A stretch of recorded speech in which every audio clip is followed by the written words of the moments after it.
Hola, bienvenido a la Fonda Filosófica. Hoy la tercera parte de la Ética de Aristóteles. Cuando tomas un examen de matemáticas, lo que importa es que tus respuestas sean correctas. Cómo hayas llegado a las respuestas o cómo hayas sentido en el proceso de hacer el cálculo, esas consideraciones no se figuran en la calificación. El maestro solo se fija en la respuesta.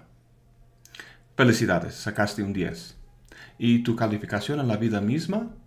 Sacar un 10 en la vida equivaldría a ese estado de bienestar, lo que Aristóteles llama eudaimonia o generalmente felicidad. A diferencia del examen de matemáticas, la vida bien vivida no consiste simplemente en una lista de resultados. Terminé la carrera, nunca mentí, compré una casa, me casé y tuve hijos, nunca faltaba a misa los domingos, logré ser gerente en la empresa, etc. ¿Qué tal si el hacer esas cosas era tedioso para ti, nada placentero? No habrás vivido bien entonces. Lo que importa en el caso de vivir es el estado sentimental, y de eso se trata la educación moral, habituarte a sentir placer al hacer cosas buenas y displacer al hacer cosas malas. Forjar el carácter de uno implica habituarlo a desear ciertos fines y a sentir placer al hacerlos. Esta combinación de sentimiento y fines es básica, pero a la vez insuficiente. Además de un carácter forjado de ciertas disposiciones, hace falta cierto conocimiento o habilidad acerca de cómo actuar en una situación dada. Supongamos que tu carácter te dispone a ser generoso. No expresas la generosidad siempre de la misma forma. La expresarías con tu abuela dedicándole tiempo de charla, y con tu jefe quizá comprándole un regalo. Y esos casos pueden variar dependiendo del tiempo y dinero que tengas en un momento dado. El punto es que siempre nos encontramos con muchas opciones. Y si te acuerdas del último video, Aristóteles dice que la opción casi siempre indicada es un punto medio entre dos extremos. Entonces, tenemos la pregunta de cómo determinar ese punto medio en una situación dada. No es producto de un simple cálculo aritmético. Recuerda que la ética no es una ciencia, no proporciona reglas fijas que simplemente aplicamos. Si no es ciencia, tampoco es pura adivinación. Hay una especie de regla o conocimiento que se emplea, una regla no teórica, sino práctica. Es lo que Aristóteles llama sabiduría práctica, siendo la virtud intelectual que concierne a la acción humana. ¿Cómo funciona? Sea el conocimiento teórico o práctico, siempre es producto de un razonamiento o deliberación, y esto para Aristóteles se lleva a cabo en la forma de un silogismo. Veamos un ejemplo de razonamiento teórico para luego pasar al práctico. Todos conocemos el silogismo sobre Sócrates y la mortalidad. La premisa mayor, todos los hombres son mortales, plantea una afirmación universal. La palabra todos nos indica eso. La premisa menor, Sócrates es un hombre, introduce una afirmación no universal, sino particular. El particular que señala, Sócrates, no es cualquier cosa, sino un caso particular del universal señalado arriba. Lo que podemos concluir a partir de estas dos premisas es que este humano particular también es mortal. Ahora, todo razonamiento razona sobre algo. Para Aristóteles, hay solo dos clases de fenómenos sobre los que se puede razonar, lo necesario y lo contingente. El primero tiene que ver con lo que se da siempre de la misma manera, como las leyes de la naturaleza. Una manzana, por ejemplo, siempre cae del árbol, no sube. Por el otro lado está lo contingente. Tiene que ver con la acción humana, con aquello que puede darse o no. Una manzana, por ejemplo, puede comerse o no. Ninguna de las dos opciones es necesaria. El razonamiento que concierne a lo necesario, Aristóteles lo llama teórico. El silogismo sobre Sócrates es un ejemplo de ello. Pero como cualquier cosa humana, para que el razonamiento se haga bien, para que llegue a conclusiones verdaderas, hacen falta unas virtudes. En el caso de lo teórico, hay tres virtudes o formas en que el razonamiento puede alcanzar la verdad: razón intuitiva, ciencia y sabiduría teórica. La razón intuitiva es aquella virtud a través del cual captamos las premisas mayores y consiste básicamente en la inducción.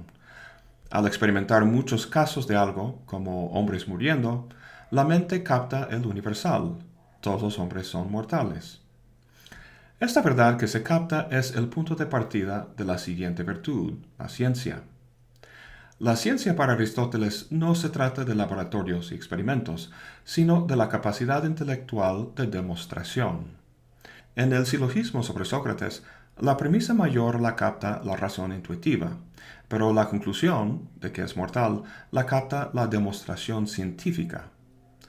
Como final, la sabiduría teórica consiste en la unión de intuición y ciencia dirigida a los objetos más excelsos, los cuerpos celestes y los principios básicos que los rigen. Ok, pasemos de lo necesario a lo contingente.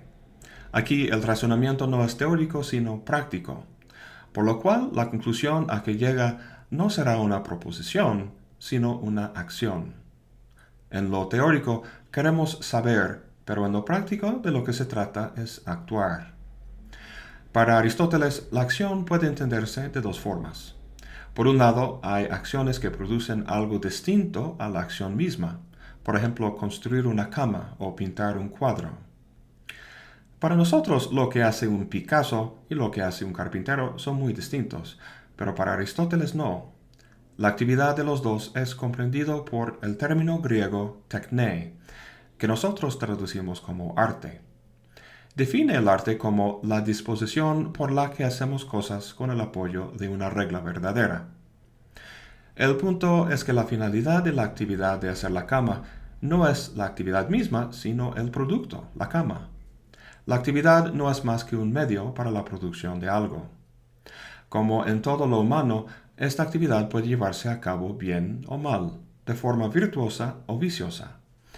Si el carpintero razona bien acerca del diseño y los materiales, saldrá una cama bien hecha. La virtud intelectual que lo posibilita se llama arte. Ahora, por fin llegamos al tema que nos interesa. Hasta ahora hemos visto las distintas maneras en que el razonamiento puede llegar a la verdad: ciencia, razón intuitiva, sabiduría teórica y arte. Pero hay una más, la sabiduría práctica, o lo que también llama frónesis. Esta virtud intelectual tiene que ver con las acciones cuya finalidad es la acción misma. Actuar de forma generosa, por ejemplo, se hace no como medio, sino porque es placentero en sí mismo, es parte de lo que constituye el vivir bien. Pero no nacimos siendo generosos. Como hemos visto, la disposición de serlo tiene que ser forjado en nuestro carácter. Pero no basta la sola disposición. Es que en cada situación se presentan múltiples opciones para actuar, diversas maneras en que podemos ser generosos. Volviendo al examen de matemáticas, vemos también que se presentan diferentes opciones de respuesta para un problema dado, pero solo una es la indicada. Para determinar cuál, tienes que razonar. Igual en el caso práctico. Veamos cómo se da este proceso. Empezamos con la conclusión. En nuestro silogismo sobre Sócrates, si te acuerdas, la conclusión era una proposición. En el silogismo práctico es un acto. Lo que inicia el proceso es un deseo. Esto lo proporciona la virtud moral, las disposiciones habituales de nuestro carácter, y corresponde a la premisa mayor del silogismo teórico. En los dos casos, lo que se plantea es algo de carácter general o universal, la mortalidad de los hombres o que es bueno ser generoso, por ejemplo.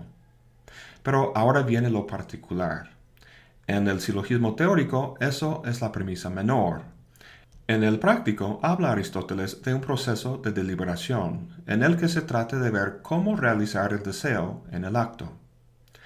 Para desear buenos fines necesitamos virtud moral. Para deliberar bien acerca de cómo realizarlos, necesitamos virtud intelectual, que como vimos se llama la sabiduría práctica o frónesis. La deliberación, dice, trata de medios. Digamos que el deseo sea tener una maestría en filosofía. No lo puedes realizar en este momento. El paso anterior a tenerla sería defender una tesis. Tampoco puedes realizar esto ahora. Primero hay que escribir una. Pero antes que eso, hay que cursar y aprobar materias. Y para eso, a su vez, hay que inscribirse en un programa de maestría. En ese momento te das cuenta que eso lo puedes hacer aquí y ahora. Entonces lo eliges y lo haces. Ahora, ese es un ejemplo un tanto burdo. No hace falta tanto razonamiento para ver que la ruta al grado de maestro empieza al inscribirse en un programa de maestría. La frónesis aristotélica puede compararse mejor, quizá, con lo que hace un experto en ajedrez que juega contra una computadora.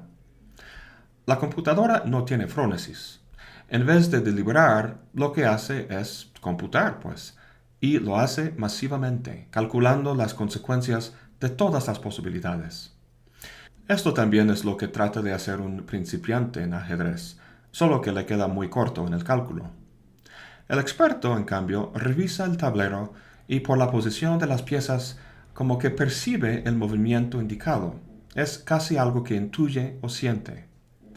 Lo mismo pasa cuando uno sabe conjugar correctamente un verbo en su lengua materna sin saber la regla gramatical.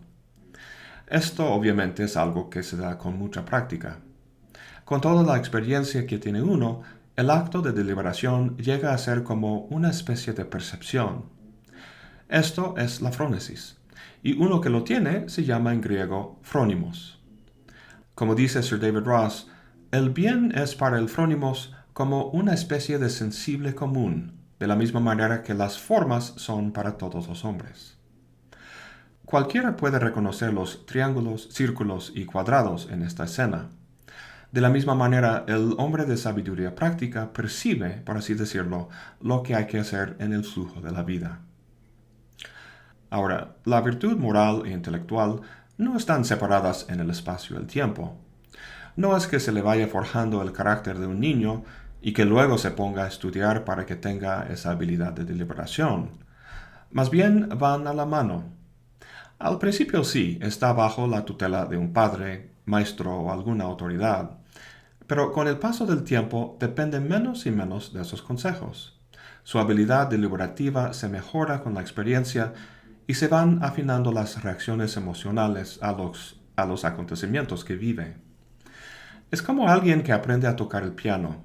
Al principio hace falta mucha instrucción y consejo, pero con la experiencia llega al punto, quién sabe en qué momento, a dominar el instrumento, a poder deliberar en el momento sobre tonalidades, ritmos y cosas así para lograr el efecto deseado.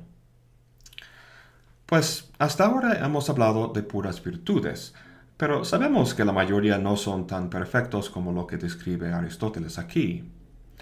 Comparemos entonces el ideal que plantea con diferentes combinaciones de virtud y vicio.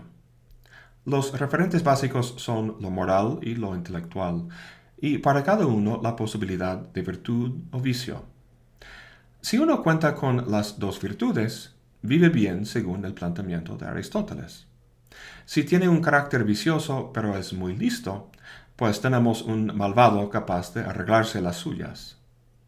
Luego, alguien de buen carácter pero carente de sabiduría práctica tendría las mejores intenciones pero no sería capaz de realizarlas en la práctica. Como final, alguien de carácter vicioso y carente también de sabiduría práctica sería como un ladrón que la policía atrapa.